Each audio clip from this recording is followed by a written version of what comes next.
Okay, so today I have a new Motorola phone that I think is going to be the best budget phone that money can buy, and I have 13 reasons to back that claim up. In fact, some of those reasons can arguably be reasons why it can compete against flagship phones that are 3 to 4 times as expensive as this phone. Also, this is the Motorola ad for this phone, and I have no idea what's going on, except that the phone comes in beautiful colors. Plus, the paintings are pretty unique. This phone launched in 3 colors, the third color being midnight blue, but I guess having a third person in the ad painting a third canvas would have been too much going on. So, I got right here. This came in the mail. Super excited. We're gonna open this up. It has a power adapter. And here we go. This is the box. So, again, we have this plastic-free packaging. This box doesn't have that thin film around it that the Motorola Razr 40 Ultra packaging did. But I am predicting this is going to be the best budget phone ever. And let me show you why. Here on the back, we're going to open this up in just a second, get an unboxing, but it's still sealed right now. Here on the back, it says capture every detail. It has a 50 megapixel ultra pixel camera with optical image stabilizer.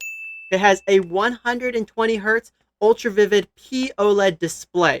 So we're talking here an OLED display on a budget phone. That's not very common. And I should mention before we start digging into this, I bought this for $250. I'm gonna post a link in the description below, but you can get this on sale right now from Amazon for $250. I saw that, I bought it right away.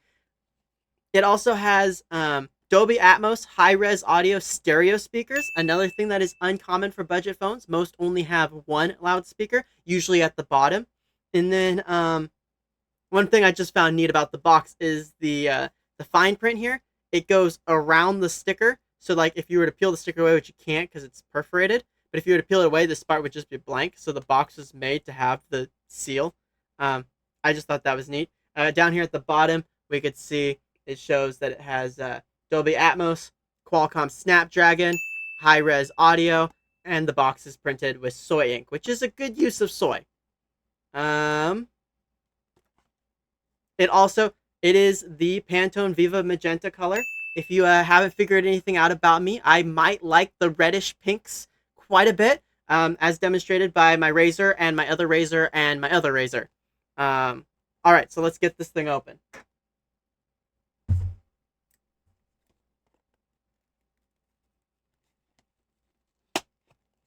Excellent.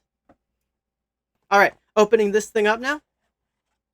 We have, here on the front, it says Moto G84 5G, capture every pixel. Basically the same thing as it said on the back of the box. And it is, it is in the Viva Magenta, and it comes with a case, too. Case has a nice lip here to protect the camera. Nice raised lip there. It says Dolby Atmos on the top. Got the power and volume rockers on this side. Loudspeaker at the bottom.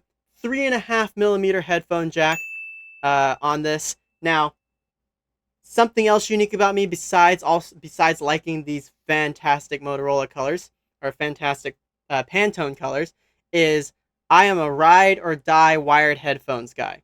Like, there's wired headphones right here on my computer. I have multiple pairs. You don't get audio delay like you do with Bluetooth headphones. And I understand you can buy expensive Bluetooth headphones that don't have the Bluetooth delay.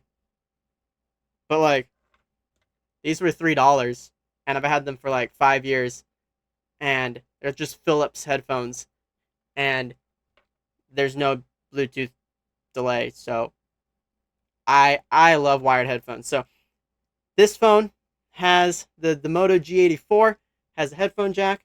The Motorola G100 has a headphone jack. Yeah, nothing else has a headphone jack because nowadays they're just getting rid of those. I'm gonna take this case off real quickly. I'm very happy that they included a case because I bought a case and it hasn't arrived yet. The phone got here before it, but take this off. We'll just take a better look at it real quickly. The frame is supposed to be plastic.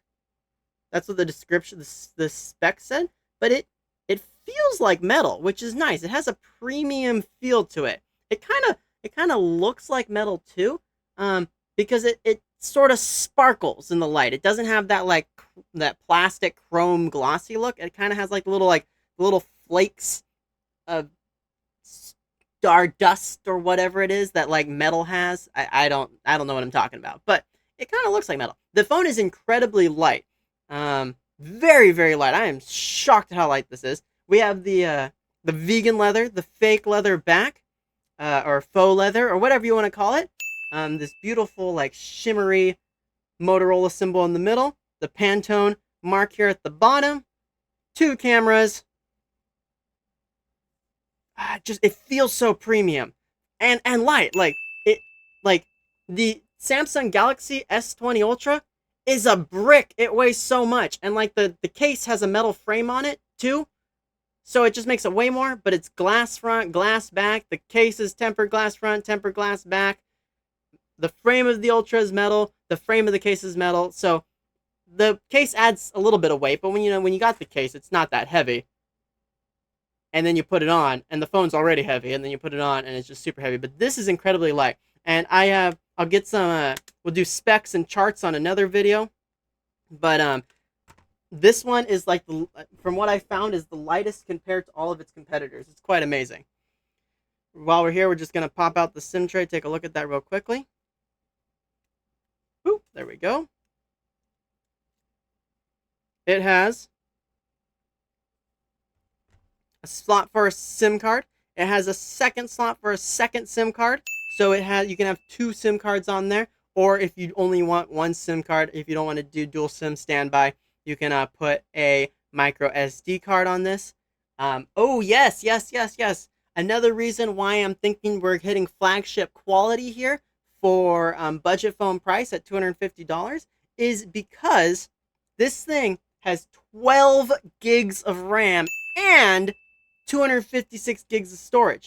All the competitor phones in this price range or close to this price range, or even $100 more than this, are 4, 5, 6 gigs of RAM-ish. If you're lucky, some are even 3 gigs of RAM, and 128 gigs of storage, or actually, a lot of them close to this price range are 64 gigs of storage. And yes, they do have an expandable SD card slot, but certain things can't go on the SD card. Like sometimes you can't put apps on the SD card. You can only have like photos. And like if you have a music app that allows you to download music to listen offline, but if you don't own the music, then it has to store it within the app. That all has to store on the phone and can't be stored on the SD card. So even if you have a terabyte SD card in there and your phone's only 64 gigs, you're still limited by the amount of apps you can have. But this one, 256 gigs, so you can have big games on it. We're probably going to get Genshin on here, which takes like a million years to download because the game is so massive now. But we're going to get that on here. We're going to test that out. We're going to test Call of Duty. That won't take as long to download. Bunch of stuff I have planned for this thing to see if this really is the best phone you can get for $250. All right. Now we have the rest of the box. Ooh, it's just all coming apart. It was one. All right, okay. Oh, this is just all one piece of paper.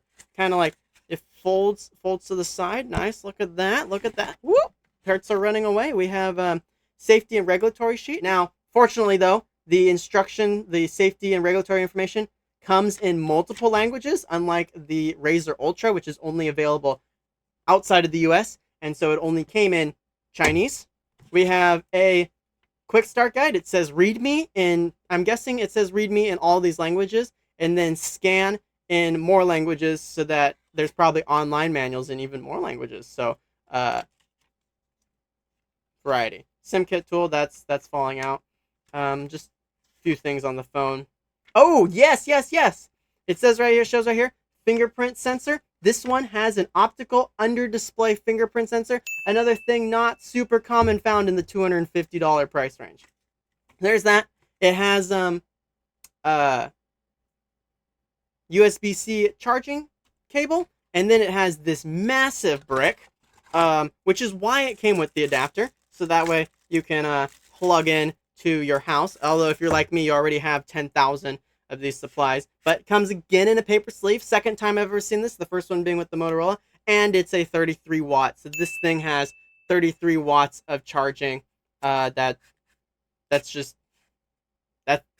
really good. Most budget phones have 15 or 20 watt chargers going up to 30 watts. So 33 is nice to see. So you get that all day charge on that 5,000 milliamp hour battery in not so long.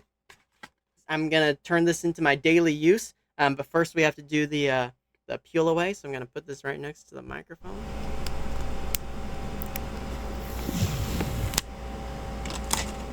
And one last thing I want to mention is this thing does actually have a water resistance rating. Most phones will say splash resistant or water resistant or water repellent coating or something like that, but this guy is actually rated IP54. So that's nice to see because, as I mentioned, most budget to mid-tier phones don't actually get a water resistance rating.